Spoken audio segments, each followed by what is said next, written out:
Écoutez, 32,95%, c'est le taux de participation dans la région à 17 h. C'est 2,3 points de plus qu'au premier tour. C'est légèrement mieux que la moyenne nationale, mais pour autant, difficile dans ces conditions de parler d'un sursaut de mobilisation pour départager le candidat de droite par rapport au candidat d'extrême droite. La plupart des électeurs ont tout simplement boudé ce duel annoncé, ce second tour. Parmi les électeurs de gauche que nous avons pu rencontrer, on a pu percevoir une grande lassitude, une grande fatigue, eux qui sont privés de candidats et qui ne se sentent pas concernés, pas représentés, et fait assez inédit pour certains, ne souhaitent plus jouer la carte du Front républicain pour faire barrage au Rassemblement national. Certains ont même voté, écoutez bien, pour les départementales, mais se sont abstenus pour les régionales. D'autres, estimant que le vote blanc n'était pas comptabilisé, ont préféré tout simplement rester chez eux.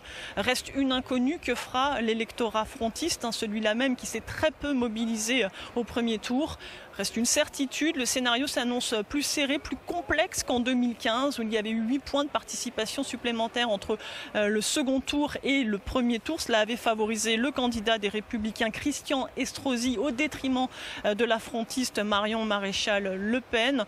Un score donc incertain, très serré, dans une fin de campagne qui a été extrêmement tendue entre deux anciens amis devenus rivaux. Ils ont refusé tout simplement de se serrer la main à l'issue du duel télévisé de mercredi dernier.